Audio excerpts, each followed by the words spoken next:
Good morning, everyone. Morning. This conference meeting of the Mobile County Commission is now called to order. Cherie, do we have anyone signed in to speak today? No, ma'am. Okay, thank you. All right, then we will get to business. Glenn, if you will.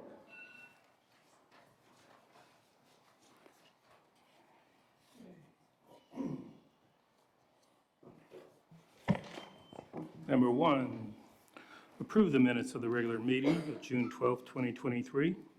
Number 2, approve the list of claims. Number 3, hold a public hearing so any citizen of the county shall be given an opportunity to be heard for or against any item related to statement of revenues. And there is a change on that. It should be April the 30th rather than May 31st. It should be April 30th, 2023. Number 4, approve auxiliary audit agreement with Avenue Insights Analytics LLC for audit services for business license fees, sales and use taxes, rental, lease tax, lodging tax, and other taxes designated by the county for 3 years for the License Commissioner's Office. Number 5 is time sensitive and needs to be voted at the conference.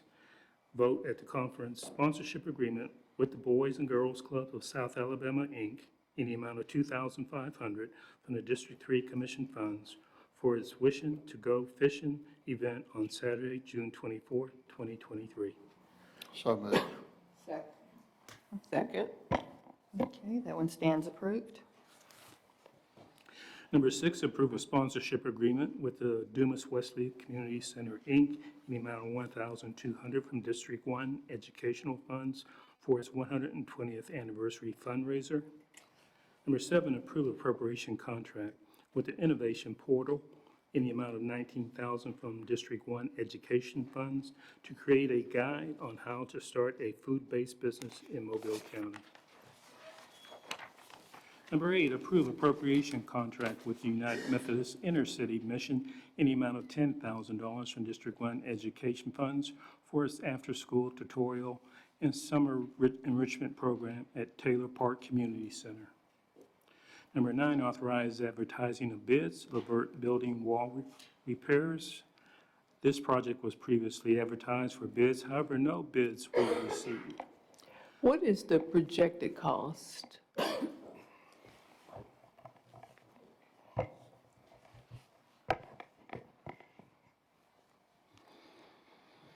Commissioner, I think we have that projected around 50,000, maybe 60,000. We're advertising it in case it comes in a little bit higher and also to spread the word. Okay. So maybe we want to do a special reaching out to some of the smaller masonry companies that might have time to do a small job. Yes, ma'am. We usually try to do that. I don't recall how many we had show up at the pre-bid on this one, but I can check and get back with you if you'd like. Okay, some showed up at the pre-bid and then didn't bid. I think so. We've had that pretty common lately. Okay, because September, the public works amount increases. Ricky, is that? I'm sorry. The public works amount increases September, right? To the public works law, Yes. and it goes to? 100,000. So I don't know whether we want to let it hang out looking bad as long as it's been, because if we wait, we have more options. That's just for your consideration. We'd like to go ahead and advertise it so it's out there in the mainstream. Okay. What seems to be the issue? Are the contractors, they're just all so busy right now? And Yes, ma'am. Consultants seem to be that way too. okay. All right, thanks. Do we not have a, I think I've asked this question before about different projects, but working in the public buildings department, we don't have a brick mason or concrete person or anything? No, sir. We're doing the best we can to perform regular maintenance. We're so short-staffed that we can't take on any special projects. We did in the past, but probably back when I started, we had over double the number of employees. I know like the city of Mobile, they have, you know, skilled tradesmen, roofers, painters, drywall installers, Yes, sir. concrete finishers. We do have that. We have painters and maintenance mechanics. We have an electrician. We have a plumber. Yeah. Okay. So how did you end up being at half capacity? Did somebody, I can't imagine whom, cut your budget? No, Or ma'am. you just can't get people? Just can't get people. Through attrition, we've had people quit, we've had people retire, and we've not been able to replace those. We've instituted several programs. We now have promotional opportunities in the maintenance department that we didn't have before. That helps with retention, but it's not really helping add employees. And we're also instituting a trainee position for electrician, plumber, HVAC, so we could potentially get some people out of high school that maybe didn't want to go to trade school. They could get the maybe electrician type experience and work towards a journeyman license. Okay. Thank you. I think these shortages are reflected in most, if not all, of our departments, are they not? Yes, ma'am. And Public Works and Engineering as well, unfortunately. Okay, thank you. Number 10, approve a change order number 1 with Upscale Consultants LLC doing business as Duct Doctor for Government Plaza 10th floor duct cleaning. The change will decrease the contract by $3,000, and the new contract total will be $35,000. Number 11, approve contract amendment number 3 with Moffett and Nickel Inc. for redevelop Beulah Battery City Docks to add additional engineering and design services for design of a fire protection system. Number 12, adopt a resolution amending Mobile County Commission conference and meeting schedule for commissioners to attend the Association of County Commissions of Alabama 95th Convention as follows. Cancel conference on August 24th, 2023. Combine August 24th, 2023 conference with the regular scheduled meeting on August 28th, 2023. Number 13, approve information technology multi-factor authentication device policy effective June 26, 2023 for the County Commission, subject to legal staff's review. Number 14, approve sponsorship agreement with the Mobile Museum of Art, Inc. for its exhibition Decades. Excuse me. Looking back, moving forward, in a total amount of $2,500. Funds will be divided as follows. Number 15, authorize advertising for requests of qualifications for Mobile County Park Initiative to procure additional funds for engineering and design services. 16, consider taking the following action on bids. 17, adopt a renewal subscription agreement with Identifix in the amount of $1,428 for Identifix government subscription, one site license for the county garage. 18, approve renewal software agreement with Coverage One, Inc. in the amount of $3,690 for GFI lanyard software for 1 year, $250 to $299. Those are computers for the period August 28, 2023 through August 27, 2024 for the County Commission. 19, approve 36-month lease agreement with Dex Imaging from the current purchasing cooperative sourceware contract in the amount of $108.01 per month for one BizHigh color system, new HR for the Sheriff's Office.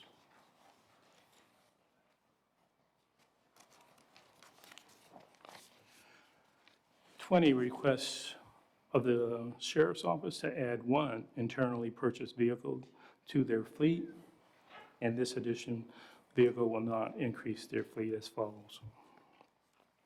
21, approve appropriation contract with the City of Satsuma in the amount of $9,307 from District 1 Education Funds to help with the cost of helmets and pads for the Satsuma Youth Football League. 22, adopt a resolution amending Mobile County Commission policy for placing items on its agenda. 23, approve amending Mobile County Commission minutes for the June 12, 2023 meeting, agenda item number 48, to correct the track number for Laurel Lee Torchia from track 1 to track 2. We have three add-ons. Add-on number 1, approve agreement between Mobile County Commission and the Mobile County Public Schools for the use of school facilities at the Mobile County Training School for the opening of the Clotilda exhibition at the African Town Heritage House on July 7, 2023 through July 8, 2023, pending legal review. Add-on number 1, approve software license agreement and pricing schedule between the Mobile County Commission and RT Vision for support and customer service for computer systems. And the third add-on is probably not on your page, but it's similar to the second one. Approve software license agreement and pricing schedule between Mobile County Commission and Clear Risk for support and customer service for the computer system. And Commissioners, we have an Indigent Care Board meeting on Monday. Glenn, I thought I had forwarded you a request from the chamber for an IDA board member who needed to be, whose term expired in May, Frank McMillian. I may not have had, I'm always, but I'm going to, but his term expired in May. Okay. And they are, he was my appointment for the IDA, and I'd like to reappoint him. I don't know the term, but you can We'll just. look that up, Commissioner. I have What- an IDA board member that I need to appoint as Yeah, well. board member. What was Okay. his name? Was his name McMillan, Commissioner? Frank McMillian. Okay. We can add that for Monday. Sorry. That's all right, we'll get it on. Okay. All right, Mr. Cadwick. Yes, good morning, Commissioners. We would ask that you consider taking the following action on Monday. Item number 1, award bid to John G. Walton for the intersection improvements at Airport Boulevard and Eliza Jordan Road for their low bid. Item 2, authorize the acquisition of property and acceptance of right-of-way deeds as listed below. Item 3, approve right-of-way agreement for track 28 on McDonald Road. And Commissioners, that is the final right-of-way track. Hallelujah. Great. We've been working on that for Hallelujah. a few years there, so that's the final track. Item 4, award the bid to Hosey Weaver for the Creola Streets resurfacing project, one of our 2022 pay-as-you-go projects. Item 5, approve preliminary and final plat of Carlton Malone Estates, that's in Commission District 3, and the preliminary and final plat of the resub of Lot 3, Breezy Point, which is also in Commission District 3. Item 6, adopt the amended subdivision regulations, which will be effective on July 31st, 2023. And item 7, adopt the proposed Mobile County subdivision fee schedule, which will also be effective that same date. Item 8, accept maintenance of the following described drainage easement. This drainage easement is needed for the maintenance of an existing drainage ditch for McNeil Road. Item 9, accept maintenance of the following described drainage easement, which is needed for the maintenance of an existing drainage ditch for Melanie Lane. And item 10, adopt resolution to participate in the joint application for the Bridge Investment Program grant funding opportunity. And we'll pay for that out of our 116 fund there in County Engineering Department. And that is currently it. Okay. Short agendas.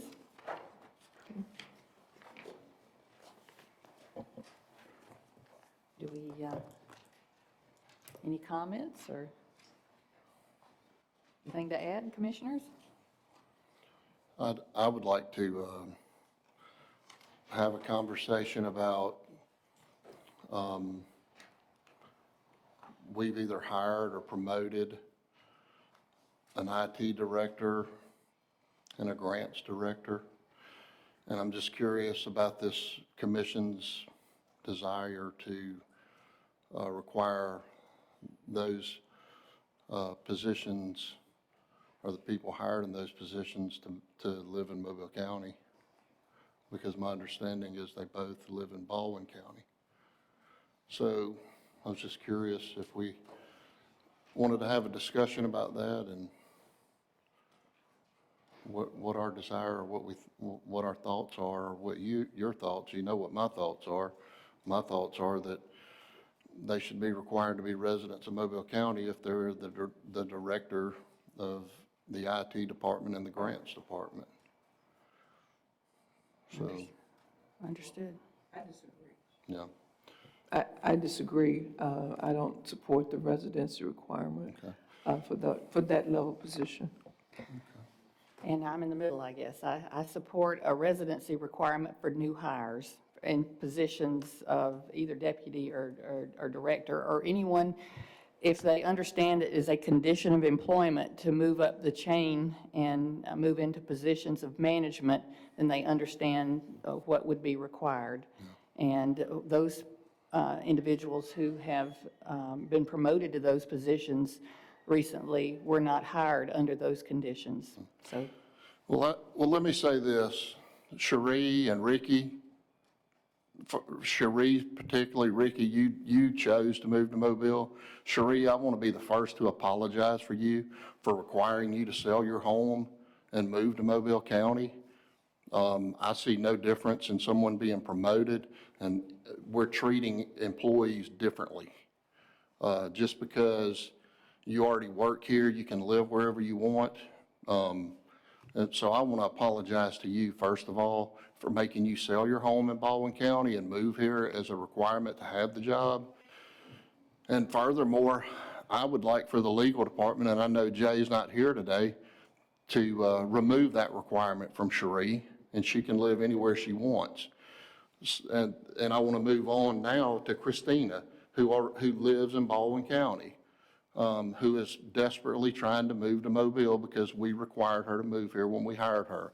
I would like for the legal department also to look at changing that contract and releasing her from that, and she can live as long as she can get to work on time. I don't care where she lives anymore. I'm tired of fighting this battle.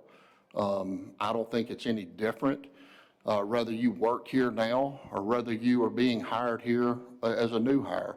If we're going to require certain people to do it, we should require everyone to do it. So that's my desire. If there's no objection, I would like to certainly release Christina from having to move to Mobile County. And I'm not going to make that, I'm not going to fight a losing battle over how I feel about our employees and directors' positions making hundreds of thousands of dollars a year, some of them, to live in Mobile County. I don't think that's unreasonable. Is there a commission-adopted policy regarding? I didn't think there was. There was not. We had done it on the ones that we had done because we couldn't get a policy an agenda item passed. The ones that we had done had been basically through contract. And I don't want to drag Cherie into this. This isn't her battle, but she can probably tell you more about what the contract or how it was stated that required her, because she was required to move to Mobile when she was hired. Christina was required by a certain time to move to Mobile. The way I look at it is they're all employees, whether they worked here prior or not. And so. The reason I ask about a policy is because without a policy, it's not enforceable. And maybe pressure was put on people to do it. I don't know. But I think it's wrong if it's not a policy, and we don't have a policy. So I don't know why it keeps coming up, because there is no commission policy. Well, I just said I'm not gonna bring it up, but I probably will continue to bring it up. The reason it keeps coming up is because I feel like we should have a policy, and we haven't had the desire to make it a policy. So that's why I keep bringing it up, because I'm required to, when I got elected, I was required to live in my district. When you were elected, you were required to, all of us, when you're elected to a certain district of anything, you're required to live in that district. And when we're paying people with the tax dollars of the citizens of Mobile County, in excess of a certain amounts of money, I don't know what that threshold should be, but when we're paying them with the tax dollars of the citizens of Mobile County, I think we have a right to require them to live in Mobile County. Well, maybe we But that's just need my to vote opinion. it up or down, because I personally don't like, without a policy, us doing something that has, for the intents and purposes, embarrassing anybody and putting them on Front Street like that. That does not feel good to me. So either, I'm perfectly fine, we can put a policy on the agenda and vote it up or down, and I would hope that if it's voted up, if we go that route, then we adhere to it. If we don't, if we vote it down, then we stop embarrassing people with it. I haven't embarrassed anyone with it. I specifically did not name names to prevent embarrassing anyone. But I do know that both understood my desire when we had discussions about them getting those positions. But we don't have to have a policy, because I already know an agenda item for a policy, because I can already tell where that's going to go, so it'd be a waste of time. I think we all have an honest difference of opinion on how to handle this. You know, we all obviously think we're right about it, but I think unless there's compromise somewhere, then you're right, then it's a moot point to put an item on the agenda. It is. So unless there can be compromise, then it's not going to work, because we've got three different opinions here. Well, I mean, there's no compromise when you treat one employee one way and another employee another way, just because they already work here. It's a condition of employment. Everybody understands what conditions of employment are when they're hired. They understand what's required. And if it's a requirement to move up in an organization, to be promoted into a position of management, they understand that going in. And if they choose not to move, then they understand what they're foregoing, possibly in the John, future. again, I would like for you to look at Christina's contract and bring it back to this commission as soon as possible, not requiring her to move to Mobile. And that's all I have to say about it.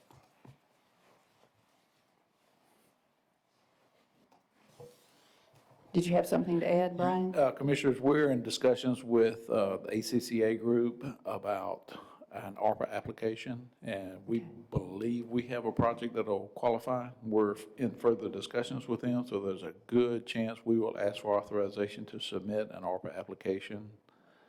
It's to the state ARPA, state ARPA. State funding, yes. And Okay. it would be for the cost of removing a bridge down on Riva Road that is currently closed in very bad shape, and then rehabilitating the stream. So we'll probably have that as an add-on for Monday.